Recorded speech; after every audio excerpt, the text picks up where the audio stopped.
মানুষের মন রে আমি আমি কি দিয়াই বুঝিব এই মানুষের মন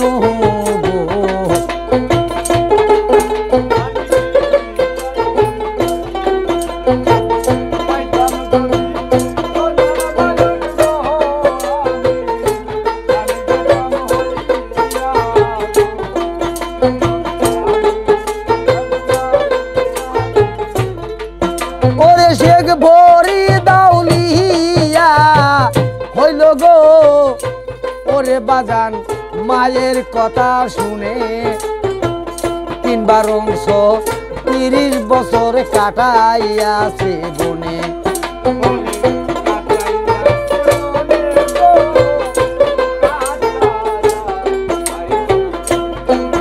ওরে নিজামুদ্দিন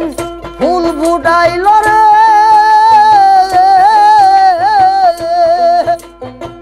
নিজামুদ্দিন ফুল ফুটাইল বাগানে একটা খুনের কারণে গো খুনের কারণে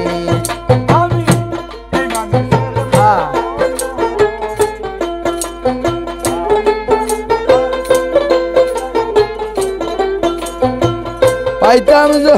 হ্যাঁ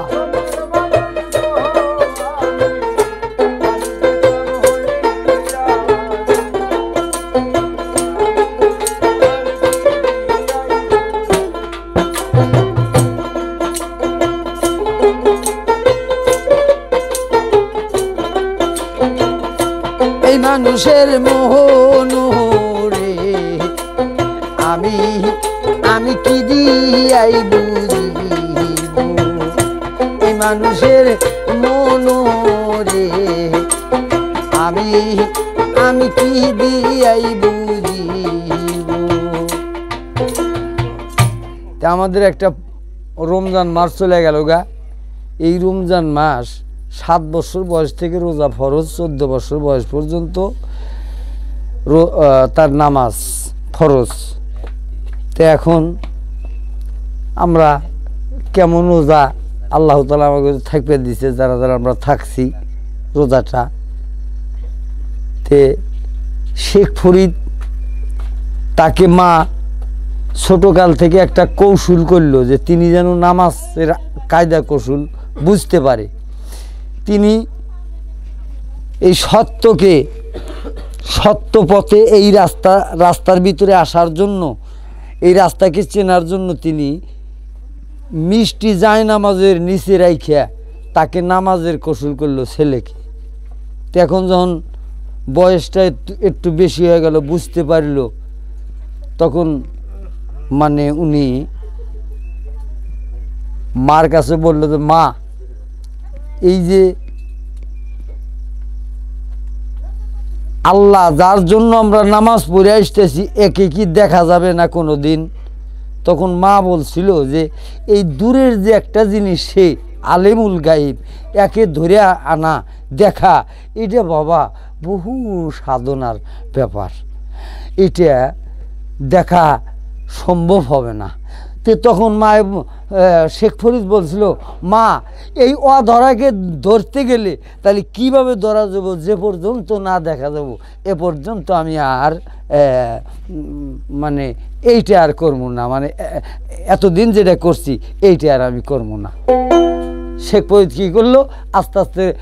চলে গেল একটা নদীর কূলে তাকে দেখতেছেন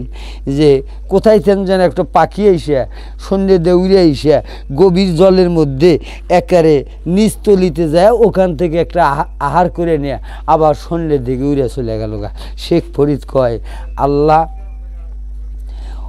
উনি আকাশ দিয়ে ওড়ে আর সেই ব্যক্তি আইসা নিচে গভীর জলে ও দেখা বস্তুকে শিকার করে নেয় তিনি চলে গেল আর আল্লাহ যে সৃষ্টিকর্তা তাকে কি দেখা যাবে না এটা কেমন কথা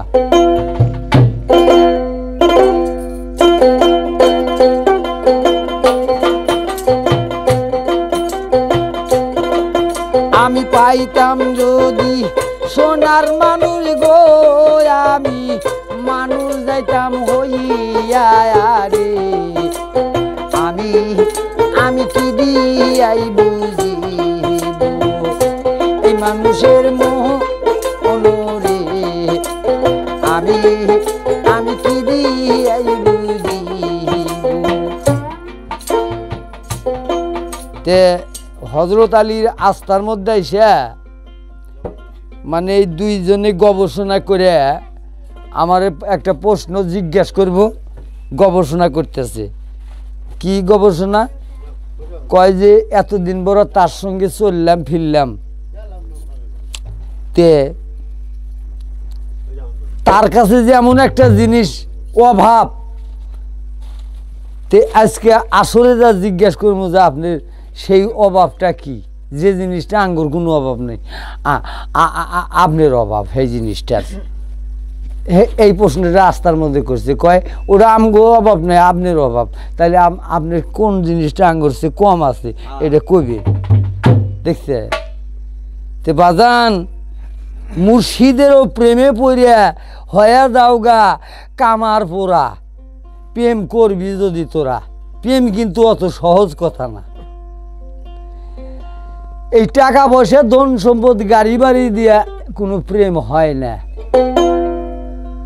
তাই অদেহা বস্তুকে স্বীকার করার জন্য যায় এই জিনিস দেখে আসলো শেখ ফরিদ মায়কে বলতেছে মাগো এই 5 ওয়াক্ত নামাজ এইটা দিয়া আমি আল্লাহ পাওয়ার মতো আমার কোনো ক্ষমতা আসতেছে না তবে আল্লাহকে যদি আমি পাই যেথায় মানুষ নাই নিগুর একটা জঙ্গলে যায় সেই জায়গায় যায় আমি আল্লাহ আর জিকির করব।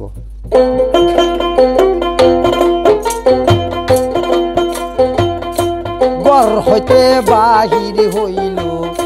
ফরিদ সেদিন চাই জঙ্গলেতে চইলা গেল গো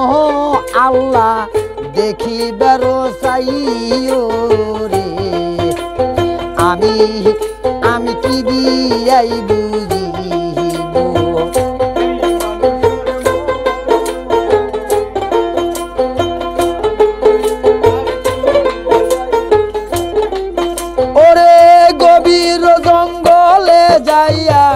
হরিদয়া মায়ার ওই জঙ্গলে 12 বৎসর কাটাইলো এইবার ফরিদের ক্ষুধা লাগলে গো গাছের পাতা চিবা খায় রে আমি কি দিয়াই বুঝিব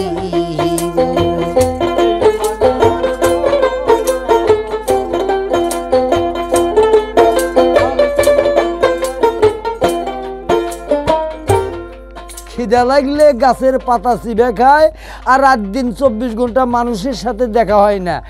জঙ্গলের ভিতরে চলে তাইলে তার আল্লাহকে দেখার জন্য মানে তিনি পাপও করতেছেন না তেনার কোনো পুণ্য নাই কারণ মানুষ নাই ওখানে খালি শুধু আল্লাহকে দেখার জন্য তার নামের উপরে আছে বাবা 12 বৎসর যখন পার হইয়া যায় শেখ ফরিদের মনে বাবা হইল উদয় আমার বুঝি সাধন শুদ্ধ গো হইছে মায়ের কাছে যাইও রে আমি কি দিয়াই বুঝিব